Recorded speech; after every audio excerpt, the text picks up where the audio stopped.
Yo, what's up mga parts? So magandang araw sa lahat dyan. So this is it mga parts. So nagsimula na tayo sa ating loop. So papunta na tayo sa ating first checkpoint, I think City of Sagay. So ito na, medyo bumilis na tayo sa yung takbo dito para di tayo magabihan. So plano kasi namin tapusin ito ng isang araw lang, kaya medyo magbabadali tayo dito. So yan, huwag na natin patagalan itong mga part. Let's go to the first checkpoint, City of Sagay. Tara! So yan ang mga parts. So nag-hyperlapse na lang tayo para di masyadong mataas ang ating video, kasi medyo mahaba itong travel na to mga parts. So abot nito ng oras siguro. So kung estimatein talaga natin. So yun, may mga riders dun mga parts. So nagpicture ata sila dun. So kaya nag-stop over sila. Yan, City of Silay. So yan, medyo I think isang city or dalawang city na lang, City of Sagay na tayo. So yan mga part, patuloy lang tayo sa ating biyahe. So yan, may mga pulis pa rin dyan na nakabantay para makadaan tayo. Grabe, solid yung Bacolod mga part, solid yung Negros Occidental. Grabe ka supportive yung mga tao, yung lahat ng mga staff nila, lalo na yung mga officer. Grabe, solid, supportive sa loop. So yan mga part, medyo binilisan na natin ng konti dyan, kaso hindi talaga tayo makahabol. So 125cc lang yung Bergman natin, stock pa naman lahat. So nasa 150cc yung mga kasama natin, kaya ginagamit na lang natin ng strategy mga parts. So yung throttle natin, ginagamitan na lang natin ng technique. So makikita nyo sa kamay ko mga part kung anong technique ginagamit ko.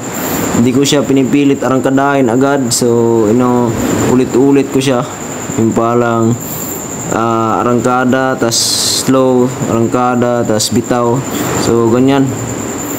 So yun mga part, nandito na tayo. So sa ibang lugar. So yan yung madaming mga solar mga part. So yung nagpapatakbo ng kuryente ng lugar na yan mga part, I think puro solar. So maganda yan kasi medyo maliit yung presyo ng kuryente nila dyan. Sure talaga ako dyan mga part, kasi solar ginagamit eh. So ang babayaran lang yan nila dyan para sa maintenance ng solar, sa mga bagong solar. So yun, maraming tubo din dito mga part. City of Negros, both Occidental and Oriental ay tubo capital ata, kasi halos talaga ng city may tubuhan. So yun, dyan na tayo mga part. Nag-slow down na tayo kasi medyo madaming tao dyan.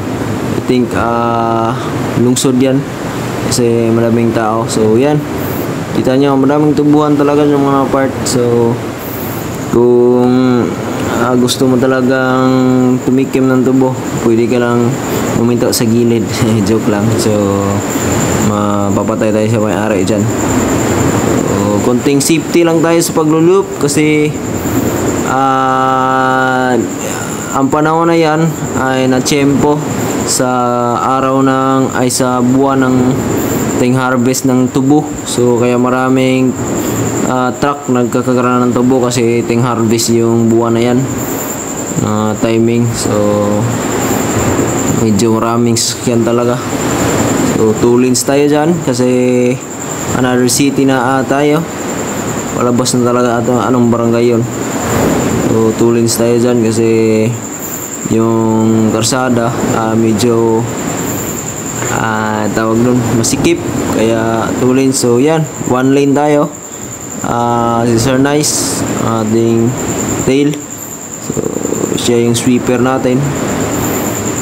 Nagbibideo rin siya, kaya inunahan tayo. So kakaway tayo dyan sa video mamaya. Slow down kasi maraming sasakyan. So yun, ito yung time na naiwan yung kagrupo namin mga part, kaya inaantay namin yan. So dito ko na lang din tatapusin to mga part kasi medyo mataas na. So magpa part 5 tayo soon. So don't forget to like, share, subscribe mga part. So let's go.